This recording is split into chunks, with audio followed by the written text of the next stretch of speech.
Hi friends, ಎಲ್ಲರೂ ಹೇಗಿದ್ದೀರಾ? Hope ನೀವೆಲ್ಲರೂ ಆರಾಮಾಗಿದ್ದೀರಾ ಅಂತ ಅನ್ಕೊತಾ ಈ ವ್ಲಾಗ್ನ ಸ್ಟಾರ್ಟ್ ಮಾಡ್ತಾ ಇದ್ದೀನಿ. ಇವತ್ತಿನ ವ್ಲಾಗ್ ಬಂದು ನೆನ್ನೆ ಕಂಟಿನ್ಯೂಷನ್ ವ್ಲಾಗ್ ಅಂತಲೇ ಹೇಳ್ಬೋದು. ನಾವು ನೆನ್ನೆ ಎಲ್ಲನೂ ಬೈಂಡ್ಗಳೆಲ್ಲ ಹಾಕಿದ್ವಿ. ಇದು ಕಂಪ್ಲೀಟ್ ನಾನು ಒಂದು 2-3 ಬುಕ್ಕಿಗೆ ಬೈಂಡ್ ಹಾಕಿದ್ದೀನಿ ಅಷ್ಟೇ. ಕಂಪ್ಲೀಟ್ ಎಲ್ಲ ನನ್ನ ಮಗನೇ ಬೈಂಡ್ ಹಾಕಿರೋದು. ಇದು ಈ ಕಡೆ ರೈಟ್ ಸೈಡಲ್ಲಿ ಇದೆಯಲ್ಲ, ಆ ಬುಕ್ಕಿಗೆ ಬೈಂಡಿಂಗ್ ಅಲ್ಲ, ಸ್ಟಾಪ್ಲರ್ ಪಿನ್ ಶಾರ್ಟೇಜ್ ಇದೆ, ಅದಕ್ಕೋಸ್ಕರ ಅದನ್ನ ಪೆಂಡಿಂಗ್ ಇಟ್ಟಿದ್ದೀವಿ. ಇದನ್ನು ಬೆಳಿಗ್ಗೆನೇ ಅಂದರೆ ಇನ್ನು ಲೇಬಲ್ ಅಂಟಿಸಿ ಹೆಸರು ಬರೀಬೇಕು. ಅದಾದಮೇಲೆ ಬಳಿಯೋಣ ಅಂತ ಇದ್ದೀವಿ. ಇನ್ನು ಟೆಕ್ಸ್ಟ್ ಬುಕ್ಸ್ ಕೊಟ್ಟಿಲ್ಲ. ಇದೆಲ್ಲ ಕಂಪ್ಲೀಟಾಗಿ ನನ್ನ ಮಗನೇ ಹಾಕಿರೋದು, ಅದಕ್ಕೆ ತೋರಿಸ್ತಾ ಇದ್ದೀನಿ. ಕ್ಲೀನಾಗಿ ಹಾಕಿದ್ದಾನೆ, ಪರವಾಗಿಲ್ಲ ಅಂದ್ಕೊಂಡು ನಾನು ಮಾಡ್ತಾಯಿದ್ದೀನಿ, ಅಂದರೆ ತೋರಿಸ್ತಾ ಇದ್ದೀನಿ ನಿಮಗೆ. ಬನ್ನಿ ಫ್ರೆಂಡ್ಸ್, ಅವನ್ನ ಎಬ್ಬರಿಸೋಣ. ಅವನಿನ್ನ ಮಲಗಿದ್ದ.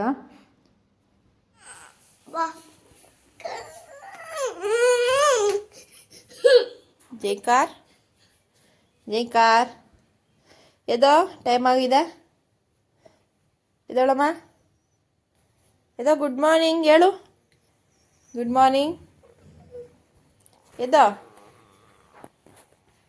ಹೇಳು, ಗುಡ್ ಮಾರ್ನಿಂಗ್ ಹೇಳು.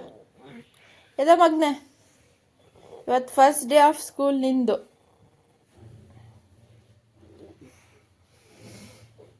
ಎದ್ಬಿಡು.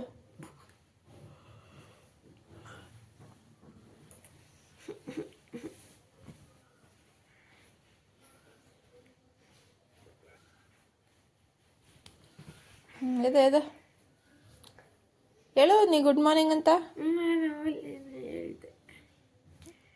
ಇನ್ನೊಂದ್ಸತಿ ಹೇಳು ಗುಡ್ ಮಾರ್ನಿಂಗ್.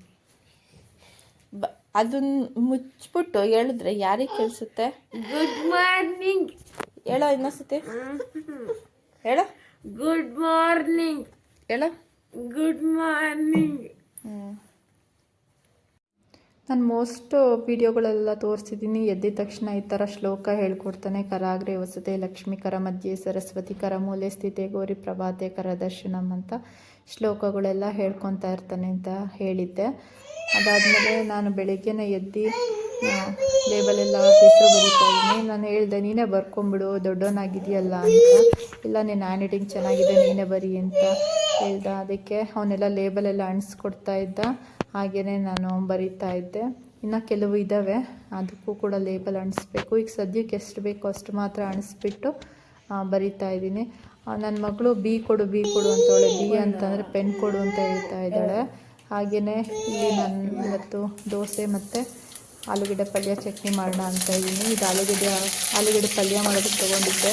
ನಾನು ಮೊಬೈಲ್ ಆನ್ ಮಾಡೋ ಅಷ್ಟರಲ್ಲಿ ಸ್ವಲ್ಪ ಕಡಲೆಬೇಳೆಲ್ಲ ಸೀದೋಗಿದೆ. ಇಷ್ಟೊಂದು ಸೀದಬಾರ್ದು, ಮಿನಿಮಮ್ ಆಗಿ ತೀರಿಸ್ಬೇಕಷ್ಟೇ. ಅದಾದಮೇಲೆ ಈರುಳ್ಳಿ ಎಲ್ಲ ಹಾಕ್ಕೊಂಡು ಒಗ್ಗರಣೆ ಹಾಕ್ಕೊಂಡ್ಬಿಡ್ತಾಯಿದ್ದೀನಿ. ಈರುಳ್ಳಿ ಎಲ್ಲ ಸ್ವಲ್ಪ ಟ್ರಾನ್ಸ್ಪರೆಂಟ್ ಆದಮೇಲೆ ನಾವು ಇದನ್ನು ಹಾಕ್ಕೋಬೇಕು. ಅಂದರೆ ಏನು ಹೇಳ್ತಾರೆ, ಇದು ನನ್ನ ಚಟ್ನಿ ತೋರಿಸ್ತಾ ಇದ್ದೀನಿ ನಿಮಗೆ. ಆಲ್ರೆಡಿ ಚಟ್ನಿ ಕೂಡ ಮಾಡಿ ಇಟ್ಕೊಂಡಿದ್ದೀನಿ. ಅದಕ್ಕೆ ನಾನೇನು ಒಗ್ಗರಣೆ ಎಲ್ಲ ಹಾಕೋಣಲ್ಲ. ಯೂಶ್ವಲಾಗಿ ಚಟ್ನಿ ರೆಡಿಯಾಗಿದೆ. ಈಗ ಆಲೂಗಡ್ಡೆ ಪಲ್ಯಕ್ಕೆ ನಾನು ಸ್ಮ್ಯಾಶ್ ಮಾಡಿ ಇಟ್ಕೊಂಡಿರೋಂಥ ಆಲೂಗಡ್ಡೆನ ಹಾಕಿದ್ದೀನಿ. ನಾನು ಕಂಪ್ಲೀಟ್ ಇದು ವೀಡಿಯೋ ಪ್ರೋಸೆಸ್ನೆಲ್ಲ ನಾನು ಸುಮಾರು ದಿನಗಳ ಹಿಂದೆನೇ ತೋರಿಸಿದ್ದೆ. ಅದಕ್ಕೆ ಏನು ಕಂಪ್ಲೀಟ್ ಡೀಟೇಲಾಗಿ ಏನು ತೋರ್ಸೋಕ್ಕೆ ಹೋಗ್ತಾ ಇಲ್ಲ, ಎಷ್ಟು ಬೇಕೋ ಅಷ್ಟೇ ತೋರಿಸ್ತಾ ಇದ್ದೀನಿ. ನಾನು ಯಾವ ರೀತಿ ನನ್ನ ಮಗಂದು ಫಸ್ಟ್ ಡೇ ಆಫ್ ಸ್ಕೂಲ್ ಇರುತ್ತೆ ಅನ್ನೋದನ್ನು ತೋರಿಸ್ತಾ ಇದ್ದೀನಿ ನಿಮಗೆ. ಅವ್ನಿಗೆ ಯಾವ ತಿಂಡಿ ಇಷ್ಟ ಅಥವಾ ಯಾವ ಅಡುಗೆ ಇಷ್ಟ ಅನ್ನೋದನ್ನ ಮಾಡಿಬಿಡ್ತಾ ಇದ್ದೀನಿ. ಯಾಕಂದರೆ ಮಕ್ಕಳು ಖುಷಿಯಾಗಿ ಹೋದರೆ ಅಲ್ವಾ ನಾವು ಕೂಡ ಖುಷಿಯಾಗಿರೋಕ್ಕಾಗುತ್ತೆ. ಹಾಗೆಯೇ ಇವತ್ತು ಅಬ್ಯಾಕಸ್ ಕ್ಲಾಸಿಗೆ ಬೇರೆ ಸೇರಿಸ್ಬೇಕು ಅಂತ ಇದ್ದೀವಿ. ಅದಕ್ಕೆ ಬೇರೆ ಹೋಗಬೇಕು. ಅದೆಲ್ಲನೂ ರಿಸರ್ಚ್ ಎಲ್ಲ ಮಾಡಿದ್ದೀನಿ 3-4 ದಿನದಿಂದ ಕೂತ್ಕೊಂಡು. ಈಗೆಲ್ಲನೂ ಅಂದರೆ ಎಲ್ಲ ಕಲಿಸ್ಕೊಂಬಿಟ್ಟು ಮತ್ತು ಸ್ವಲ್ಪ ಕಾಯಿ ತುರಿ ಹಾಕ್ಕೊಂಡ್ರೆ ರೆಡಿ ಆಗುತ್ತೆ ಆಲೂಗಡ್ಡೆ ಪಲ್ಯ. ಯೂಶ್ವಲಿ ಕೆಲವರು ಆಲೂಗಡ್ಡೆ ಪಲ್ಯಕ್ಕೆ ಕಾಯಿ ತುರಿ ಹಾಕಲ್ಲ. ನಮ್ಮ ಮನೆಯವ್ರು ಹೇಳೋದು ಕಾಯಿ ತುರಿ ಹಾಕಬಾರ್ದು ಅಂತ. ನಮಗೇನೋ ಕಾಯಿ ತುರಿ ಹಾಕ್ಕೊಂಡ್ರೆ ನಮ್ಗೆ ಇಷ್ಟ ಆಗುತ್ತೆ. ಕಾಯಿ ತುರಿ ಜೊತೆಗೆ ಸ್ವಲ್ಪ ಕೊತ್ತಂಬರಿ ಸೊಪ್ಪು ಹಾಕ್ಕೊತೀವಿ. ಕೊತ್ತಂಬರಿ ಸಿಲ್ದಾಗ ಈ ಥರ ಕಾಯಿ ತುರಿ ಹಾಕ್ಕೊಂಡೆ ಮಿಕ್ಸ್ ಮಾಡ್ಕೊತೀವಿ. ಅದೇನು ದೊಡ್ಡ ಇದಲ್ಲ.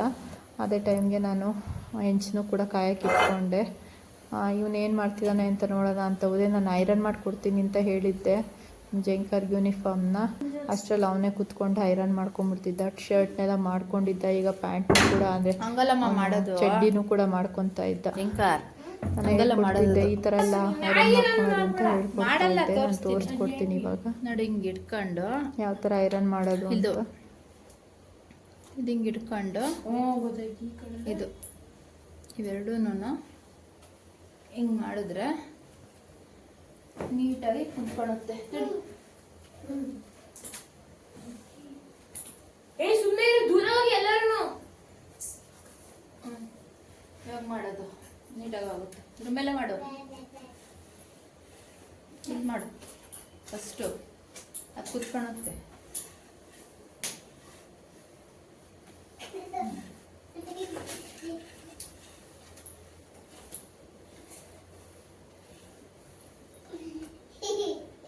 ಅದಂಗೆ ತಿರುಗಿಸು, ಮತ್ತೆ ಮಾಡು.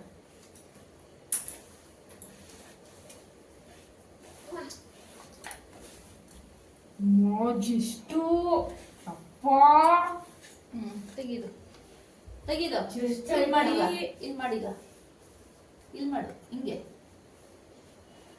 ಹಿಂಗೆ ಮಾಡು. ಬಿಡು. ಹೋಗಿಲಿ ಹಂಗೇನಿಲ್ಲ. ಅಷ್ಟೇ. ಅದು ಆ ಕಡೆದು ಮಾಡಿ ಈಗ ಸೇಮ್. ಬಿಡು, ಅದು ಎಳಿಬೇಡ. ಮಾಡು, ಹಿಂಗೆ ಮಾಡಿ. ಇದನ್ನ ಈ ಕಡೆದೇನು ಮಾಡಬೇಡ.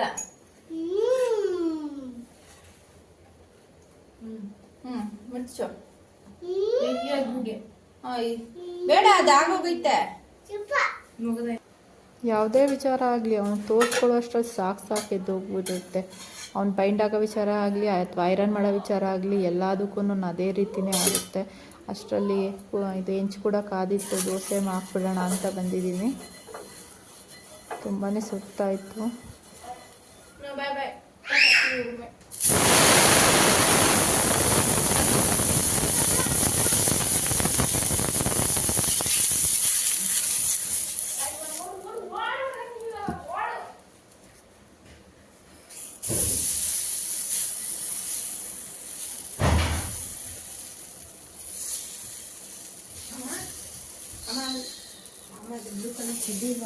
ಅದು ಇಲ್ಲಿ ಇದು ದೋಸೆ ಹಾಕಿದ್ದೀನಿ. ಆಲ್ರೆಡಿ ಚೆನ್ನಾಗಿ ಪಳಗಿರೋದ್ರಿಂದ ದೋಸೆ ನೀಟಾಗಿ ಎದೊಳುತ್ತೆ. ಮಾಮೂಲಿ ಎಣ್ಣೆ ಹಾಕಿನೇ ತಕ್ಕೊಳೋದು. ನಾನು ಇನ್ನು ಸ್ವಲ್ಪ ತೆಳ್ಳಗೆ ಮಾಡ್ಕೋಬೇಕಾಗಿತ್ತು, ಅದಾದಮೇಲೆ ಮಾಡ್ಕೊಂಡಿದ್ದೀನಿ. ಇದು ಫಸ್ಟ್ ದೋಸೆ ಅಲ್ವಾ, ಸ್ವಲ್ಪ ಈ ರೀತಿ ಬರುತ್ತೆ. ಅದಾದಮೇಲೆ ನೀಟಾಗಿ ಸೆಕೆಂಡ್ ದೋಸೆ, ತರ್ಡ್ ದೋಸೆ ಎಲ್ಲ ನೀಟಾಗಿ ಚೆನ್ನಾಗಿ ಬರುತ್ತೆ. ಇದು ಸೆಕೆಂಡ್ ಅಥವಾ ತರ್ಡ್ ಇರಬೇಕು. ನನ್ನ ಮಗುಗೆ ಸರ್ವ್ ಮಾಡ್ತಾಯಿದ್ದೀನಿ. ಹಾಗೆ ನನ್ನ ಮಗಳೂ ಕೂಡ ಕೇಳ್ತಾ ಇದ್ದಾಳೆ ನನಗೂ ಹಾಕ್ಕೊಡು ಅಂತ. ಅವಳಿಗೂ ಕೂಡ ಹಾಕ್ಕೊಡ್ತೀನಿ.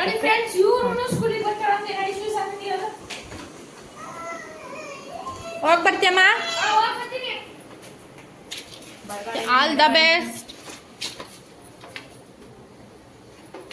All the best. All the best. ಇವಳಿಗೆ ಹೇಳ್ಬೇಕಂತೆ. All the best. All the best. ಅಪ್ಪ ಬಂತು, ಅಪ್ಪ ಬಂತು.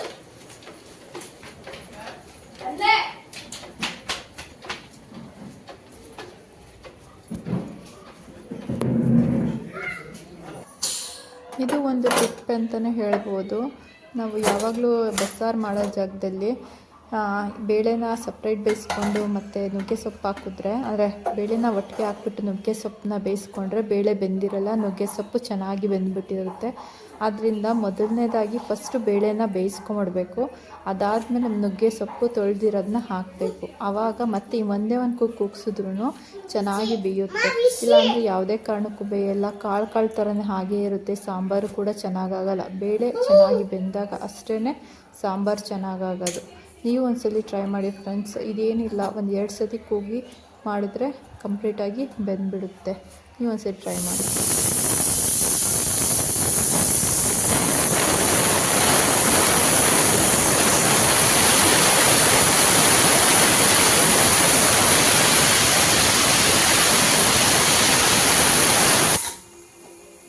ಅನ್ನ ಮತ್ತು ಸಾಂಬಾರು, ಪಲ್ಯ ಎಲ್ಲ ಕೂಡ ರೆಡಿಯಾಗಿದೆ.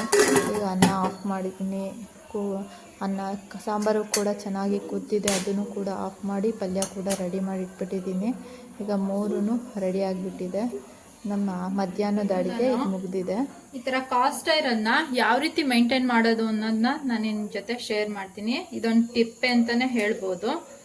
ಇದು ಕಂಪ್ಲೀಟ್ಲಿ ಕಾಸ್ಟ್ ಐರನ್ನು, ಎರ್ಕ ಅಂತಾರಲ್ಲ ಆ ಥರದ್ದು ಕಬ್ಬಿಣದಿಂದ ಮಾಡಿರ್ತಾರೆ.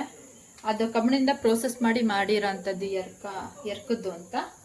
ಇವಾಗ ನಾರ್ಮಲಾಗಿ ನಾವು ನೀರು ಹಾಕ್ಕೊಂಡು ತೊಳಿತೀವಿ, ಅಂದರೆ ಯೂಸ್ ಮಾಡಿದಾದ್ಮೇಲೆ ಒಂದ್ಸಲಿ ತೊಳಿಲೇಬೇಕಾಗುತ್ತೆ. ತೊಳೆದಿದ್ದಾದ್ಮೇಲೆ ನಾವು ಯಾವತ್ತೇ ಸ್ಕ್ರಬ್ಬರ್ ಯೂಸ್ ಮಾಡಬೇಕಾದ್ರೂ ಈ ಥರ ಗ್ರೀನ್ ಸ್ಕ್ರಬ್ಬರು ಅಥವಾ ನಾನು ಇವಾಗ ಒಂದು ಫೋಟೋದಲ್ಲಿ ಹಾಕ್ತೀನಿ ಆ ಥರ ಸ್ಪಾಂಜ್ ಸ್ಕ್ರಬ್ಬರ್ನೇ ಯೂಸ್ ಮಾಡಬೇಕು. ಇವಾಗ ಇದರಲ್ಲಿ ನಾರ್ಮಲ್ ಆಗಿ ನೀವು ಡಿಟರ್ಜೆಂಟು ಅಥವಾ ಏನು ಯೂಸ್ ಮಾಡ್ತೀರೋ ಆ ಥರದ್ದು ಹಾಕ್ಬಿಟ್ಟು ಚೆನ್ನಾಗಿ ಸ್ಕ್ರಬ್ ಮಾಡಬೇಕು. ಅಂದರೆ ಚೆನ್ನಾಗಿ ಉಜ್ಜಬೇಕು ನೋಡಿ, ಈ ಥರ ಎಲ್ಲೆಲ್ಲಿ ಕಲೆಗಳಿದಾವೋ ಎಲ್ಲ ಎಣ್ಣೆ ಎಲ್ಲ ಹೋಗೋ ಥರ ನಾನಿವಾಗ ಸ್ಕ್ರಬ್ ಮಾಡ್ಕೊತೀನಿ. ನೀಟಾಗಿ ಎಲ್ಲೆಲ್ಲಿ ಎಣ್ಣೆ ಹತ್ತಿದೆಯೋ ಅಥವಾ ಎಣ್ಣೆ ಹತ್ತಿಲ್ವೋ ಎಲ್ಲ ಕೂಡ ನೀಟಾಗಿ ಸ್ಕ್ರಬ್ ಮಾಡ್ಕೊಳ್ಬೇಕು. ಈ ಥರ ಗ್ರೀನ್ ಸ್ಕ್ರಬ್ಬರಲ್ಲಿ ಬೇಕಾದರೂ ಸ್ಕ್ರಬ್ ಮಾಡ್ಕೋಬೋದು, ಇಲ್ಲಾಂದರೆ ಸ್ಪಾಂಜ್ ಸ್ಕ್ರಬ್ಬರ್ ಬರುತ್ತಲ್ಲ ಅದರಲ್ಲಿ ಬೇಕಾದರೂ ಮಾಡ್ಕೋಬೋದು. ತೊಳೆದ್ಬಿಟ್ಟು ಇಟ್ಬಿಡೋಣ. ಯಾವುದೇ ಕಾರಣಕ್ಕೂ ಈ ಥರದ್ದು ನೋಡಿ, ಯಾವುದೇ ಕಾರಣಕ್ಕೂ ಈ ಥರದ್ದು ಸ್ಟೀಲ್ ಸ್ಕ್ರಬ್ಬರ್ನ ಯೂಸ್ ಮಾಡಬೇಡಿ. ಈ ಥರ ಸ್ಟೀಲ್ ಸ್ಕ್ರಬ್ಬರ್ನ ಯೂಸ್ ಮಾಡಿದ್ದಕ್ಕೆ ಯಾವ ಥರ ಆಗಿದೆ ಅಂತ ತೋರಿಸ್ತೀನಿ ರೀ. ಫಸ್ಟಿಗೆ ತೊಳೆದು ಬಿಡೋಣ. ನಾನು ಆಲ್ರೆಡಿ ಇದನ್ನ ಅನುಭವ ತಗೊಂಡಿರೋದಕ್ಕೆ ನಾನು ನಿಮ್ಮ ಜೊತೆ ಶೇರ್ ಮಾಡ್ತಾ ಇರೋದು.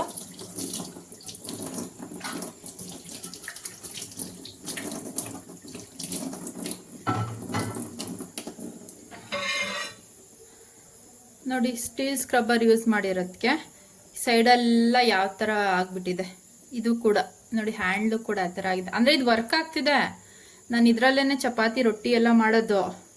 ಆದರೆ ಅದು ತಗೊಂಬಂದಾಗ ಇದೇ ಥರನೇ ಇತ್ತು, ಕ್ಲೀನಾಗಿ ಇತ್ತು. ಆದರೆ ಇವಾಗ ಈ ಥರ ಆಗ್ಬಿಟ್ಟಿದೆ. ಇದು ನಾನು ಮಾಡಿರೋ ಮಿಸ್ಟೇಕ್ ಇದು. ಅದಕ್ಕೋಸ್ಕರ ನಾನು ನಿಮ್ಗೆ ಹೇಳ್ತಾ ಇದ್ದೀನಿ, ಇದಕ್ಕೆ ನಾನು ಯಾವಾಗ್ಲೂ ಸ್ಟೀಲ್ ಸ್ಕ್ರಬ್ಬರ್ ಹಾಕಿ ಯೂಸ್ ಮಾಡ್ತಾ ಇದ್ದೆ. ಅದಕ್ಕೆ ನೀವು ಸ್ಟೀಲ್ ಸ್ಕ್ರಬ್ಬರ್ ಹಾಕಿ ಯೂಸ್ ಮಾಡಬೇಡಿ ಅನ್ನೋದಕ್ಕೆ ನಾನು ನಿಮ್ಗೆ ಎಕ್ಸಾಂಪಲ್ ಆಗಿ ತೋರಿಸ್ತಾ ಇದ್ದೀನಿ ಯಾವ ರೀತಿ ಕಾಣಿಸುತ್ತೆ ಅನ್ನೋದನ್ನ.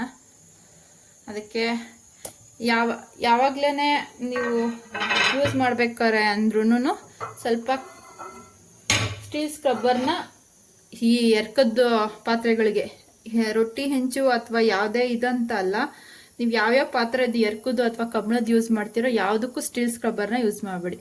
ಇವಾಗ ಇದೆಲ್ಲ ಆಗಿದೆ, ಕಂಪ್ಲೀಟ್ ಡ್ರೈ ಮಾಡ್ಕೋಬೇಕಿದು. ಇದರಲ್ಲಿ ಒಂದು ತೊಟ್ಟು ನೀರು ಇರಬಾರ್ದು. ಅದಾದಮೇಲೆ ಎಣ್ಣೆ ಹಾಕಿ ಇಡಬೇಕಾಗುತ್ತೆ. ಎಣ್ಣೆ ಹಚ್ಚಿಬಿಟ್ಟು ಎಣ್ಣೆ ಹಚ್ಚಿ ಒಂದಕ್ಕೊಂದು ತಾಗಬಾರ್ದು. ಅಂದರೆ ಇವಾಗ ನಾನು ಇದೊಂದು ತೋರಿಸಿದ್ದೀನಿ, ಅದಾದಮೇಲೆ ಇನ್ನೊಂದು ಇವಾಗ ನಾನು ತೋರಿಸಿದ್ನಲ್ಲ ಅದಕ್ಕೂ ತಾಗಬಾರ್ದು. ಇಲ್ಲ ಸಪ್ರೇಟ್ ಇಕ್ಬೇಕು, ಇಲ್ಲ ಸ್ಟ್ಯಾಂಡ್ಗಳು ಬರ್ತಾವಲ್ಲ ಇದಕ್ಕೆ ಅಂತಾನೆ, ತಟ್ಟೆ ಸ್ಟ್ಯಾಂಡು ಅಂಥವು ಆ ಥರದ್ರಲ್ಲಿ ಇಟ್ಬಿಡ್ಬೇಕು. ಒಟ್ಟಿನಲ್ಲಿ ತಾಗಬಾರ್ದು. ಹಿಂದೆ ಕೂಡ ಹಚ್ಚಬೇಕು. ನಾವು ಹಿಂದೆ ಯೂಸ್ ಮಾಡಲ್ಲ ಅಂತ ಹಿಂದೆ ಬಿಡಬಾರ್ದು, ಹಿಂದೆ ಕೂಡ ಹಚ್ಚಬೇಕು.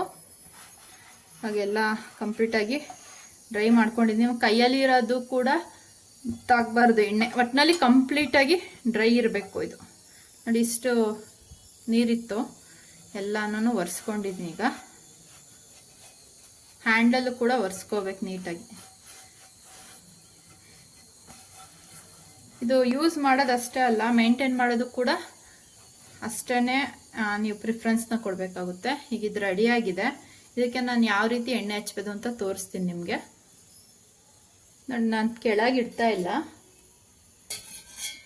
ನಾವು ನಾರ್ಮಲ್ ಯಾವ ಎಣ್ಣೆ ಅಡುಗೆಗೆಲ್ಲ ಯೂಸ್ ಮಾಡ್ತೀವಲ್ಲ ಅದೇ ಎಣ್ಣೆ ಅಲ್ಲಲ್ಲಿ ಒಂದೊಂದು ತೊಟ್ಟನ್ನ ಇಟ್ಬಿಟ್ಟು ಈ ರೀತಿ ಸ್ಕ್ರಬ್ ಮಾಡಬೇಕು.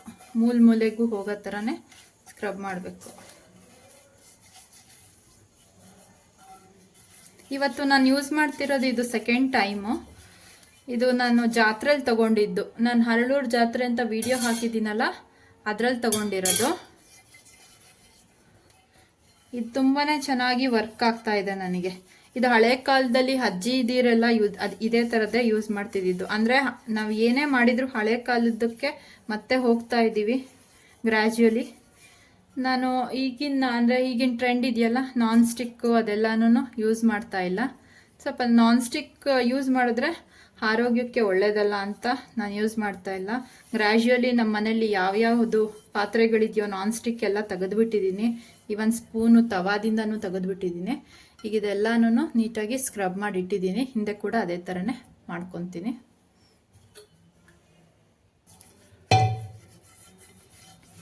ಇದು ಯೂಸ್ ಆಗೋ ಕಡೆ, ಇದು ಯೂಸ್ ಆಗದಿಲ್ದ ಕಡೆ ಅಂತ ಇದೇನೂ ಇಲ್ಲ. ಕಂಪ್ಲೀಟ್ ಎಲ್ಲದಕ್ಕೂ ಹಚ್ಚಬೇಕು. ಇನ್ನು ಇಂಡಾಲಿಯಮ್ ಅಂತ ಇದೆಯಲ್ಲ ಅಲ್ಯೂಮಿನಿಯಂ ಯೂಸ್ ಮಾಡ್ತಿದ್ದೀವಲ್ಲ ಅದನ್ನು ತೆಗಿಬೇಕು. ಈವನ್ ಕುಕ್ಕರಿಂದನೂ ಎಲ್ಲ ಚೇಂಜ್ ಮಾಡಬೇಕು. ಅದಕ್ಕೆಲ್ಲ ಸ್ವಲ್ಪ ಕಾಸ್ಟ್ಲಿ ಇದೆ ಸ್ಟೀಲಿಂದು ಎಲ್ಲನೂ. ಅದಕ್ಕೆ ಒಂದೊಂದಾಗಿ ನಾನು ಅಂದರೆ ಸಪ್ರೇಟ್ ಮಾಡ್ಕೊತ ಗ್ರ್ಯಾಜುವಲಿ ಹೊಸದು ತೊಗೊತಾ ಇದ್ದೀನಿ. ನೋಡಿ ಈಗ ಕಂಪ್ಲೀಟ್ ಆಗಿದೆ. ಮತ್ತು ಎತ್ತಾಕ್ದಲ್ಲೇ ಇರೋಂಥ ಜಾಗದಲ್ಲಿ ಇಟ್ಟುಬಿಡ್ತಾ ಇದ್ದೀನಿ. ಇದು ಎತ್ತಾಕಿದ್ರೂ ಕೂಡ ಒಡೆದೋಗುತ್ತೆ. ಇದು ಒಂಥರ ಗಾಜ್ ಟೈಪು ಹೇಳ್ಬೋದು, ಗ್ಲಾಸ್ ಇರುತ್ತಲ್ಲ ಆ ಟೈಪ್. ಈ ಟಿಪ್ಪು ನಿಮಗೆ ಯೂಸ್ಫುಲ್ ಆಗುತ್ತೆ ಅಂತ ಅಂದ್ಕೊಂಡಿದ್ದೀನಿ. ಈಗ ನನ್ನ ಮಗ ಸ್ಕೂಲಿಂದ ಬಂದಿದ್ದಾನೆ. ಇದು ಫಸ್ಟ್ ಡೇ ಆಫ್ ಸ್ಕೂಲ್ ಆಗಿರೋದ್ರಿಂದ ಅವನಿಗೆ ನಾನು ಬಂದಿದ್ದ ತಕ್ಷಣ ಏನು ಮಾಡಿದ್ರು, ಏನು ಪಾಠ, ಏನು ಅಂದರೆ ಫಸ್ಟ್ ಡೇ ಏನೇನು ಮಾಡ್ತಾರೆ ಅನ್ನೋದನ್ನೆಲ್ಲ ಕೇಳಿಕೊಂಡೆ. ಅವನು ಹಾಗೇ ಶೂ ಬಿಚ್ಚಿದ ಮತ್ತು ಯೂನಿಫಾರ್ಮ್ ಬಿಚ್ಚಿದ ಎಲ್ಲ ಹೇಳ್ತಾ ಹೋದ.